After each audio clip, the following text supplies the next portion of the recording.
होला बाबा। आ होई का खातिर लाला बानी आज?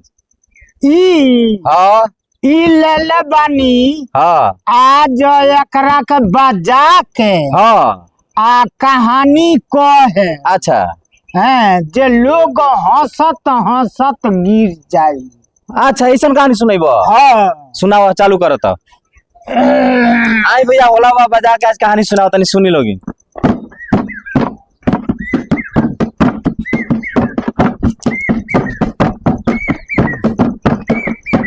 कहानियां चालू करो। ए बाबू एक जना भाई रहले। अच्छा अच्छा। तो एगो पीली पोसले रहले। पीली? हाँ अच्छा। पीली पोसले रहले तो उ जहाँ जहाँ रस तहे हाँ पीलिया रहे भाई के साथ है साथ हवे। अच्छा। तो एक जना पंडित जी से भाई जाके पूछल हाँ जे पंडित जी हे पीलिया से हमारा कौन रिश्ता बा जे हम जहाँ जहाँ रहतानी तोहे रहतिया। हाँ। तो पंडित जी कहले जे आजा रे घाचा। हाँ अरे पीलिया ताहर माई हई। पीलिए तार माई होई? हाँ अच्छा। ताहर माई मर गईली पीली के रूप में आई बड़ी बेटा से प्रेम बा ममता बा तारा संग में रहे। अच्छा। तो भाई का कहले जे आ पीलिया हमार माई है। हाँ तार माई हो हैं? तार माई ही पीलिया। तो अब है भाई पीलिया के ले अइले घर हाँ। ले आके अपना मलकाइन से कहले का कहले? पहले खाए के बनइयो हाँ। तो पहले इनकरा के खिया दियो। के करा के? पीलिया के माई के। अच्छा। पहले खाए के बना के परोस के वो माई के खिया दी। अच्छा। तो औरतिया कहली जे का देख के इतना दादाइल बड़ा हाँ कमाई हम पीलिया खोइले बिना कौन ना काज बहू। हाँ। आ तो फिर बोलबू पीली बोलबू हैं? अरे माई नु ही अरे रे ई पीली मत कही हमार माई तोर सास ही हो। तो कहती औरतिया जे ई तार माई हई। हाँ आ ई है हमार सास हई। हाँ हाँ तो भाई कहले जे हाँ हाँ। ओही से कनी है जे पहले खाए के बनई तो पहले हे माई के खिया दी। हाँ। तो भाई औरतिया कहती है जे अलगे रह के तू अपना कमा के तू अपना माई के खियाई हो। हाँ पीली के खियाई हो। हाँ ओकरा भी खैले बिना कौन काज बहू। हाँ। तो फिर बोल तारू हाँ। फाड़ दे। हाँ कौन चीज फाड़ दे हो? नहीं खेलो ये बड़ा होई ढोड़िया में के रखिया नहीं खे जरल। हाँ उ लइका बा कहता रे संजे हदे हाँ बोले बा हाँ फाड़ दे। बाप रे। वही लेखन भाई कहले औरतिया से। हाँ तो औरतिया कह दिया जे रे उ दिया ना हाँ ये पीलिया खोइले बिना कौन ना काज बारे कमाई हम पीलिया के खियाई। हाँ हाँ। तो कहता रे जे हाँ हमरो आ तोहरो कमा के आ ले आके बना के ये माई के पहले खियावे के।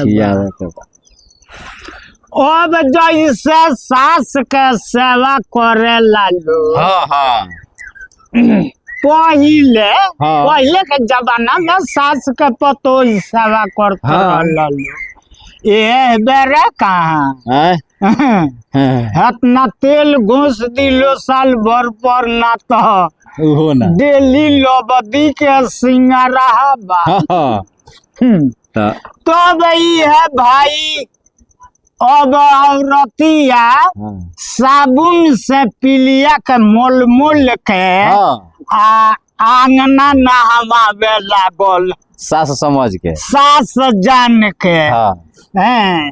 अब ई है जब साबुन से मोल मोल के नहवावे लागल हाँ तो लेके एगो केने से ना घूमत फिरत कुकुर ढुक गई पीला आ गई पीला अच्छा हैं। घरवा में हाँ जहाँ जहाँ पीलिया का नाम जात रहे नहवावल जात रहे। हाँ अब देखता तो पिलियो बोले लागल झाऊ झाऊ क्या बोलत रहे पीलिया आओ आओ आओ हाँ पीलिया कहत रहे हाँ पीलो क्या बोलत रहे आ कहता पिला हाँ अबे क्या एक बार और करबो पीलिया के देख के अबे अच्छा पिलुआ कहे अबे हाँ पीलिया कहे आओ हाँ अच्छा आ पिलिया कहे जे आओ आओ हाँ अब जब 2-3 बेर कहलस हाँ पिलवा आके सुहते सुहते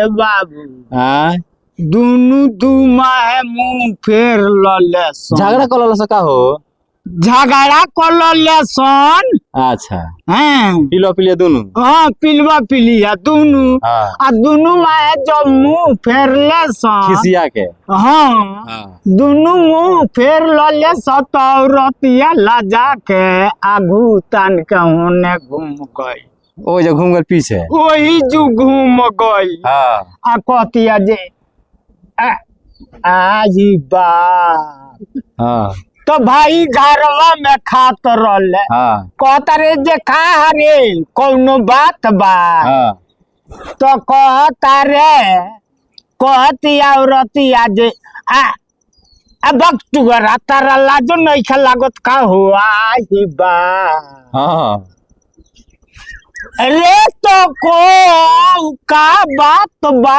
क्या आई बा चिल्ला हाँ बोल का बाप दादा चिल्लाता रे हाँ तब कहती है जे बक तुगरू हाँ अब ना हो हाँ आई बा हाँ रे तो का हो को हाँ हैं आ तो आज बा हाँ आई बा हाँ ए बुधियौनु तारा लाजो नहीं खलागत का हो हाँ हैं हैया के बहर के देखो ना हाँ हैं तू कहत लाज माई हई हाँ आई हे जे दुनु गोड़ा दुनु माय मुंह फेर लले सन झगड़ा कह के कार्तिक के महीनो तो रहे अच्छा हैं तो अब ये बाबू का कइले हाँ अब भाई निकलत नइखन घर में से खाई के छोड़ के हाँ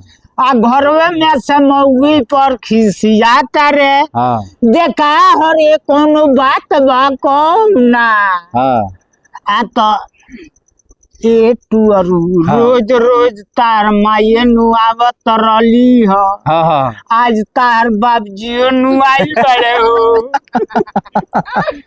अब गोल लागल अब गोल लागो तई बजा ले अपन डमरू बजा ला तई है दुनु बेकत हाँ अब दुनु जाना के हाँ डा- गोड़ छान के हाँ। आई है पिटाई चालू रहा था फूट जाई रहा था तो भैया लोग इन होला के कहानी कैसा लागल तनी कमेंट करके जरूर बताओ लोगिन, ज्यादा से ज्यादा शेयर कर दे लोगिन कि और भी हमारे भाई लोग बहन लोग देखी लो तनी हंस ली लो।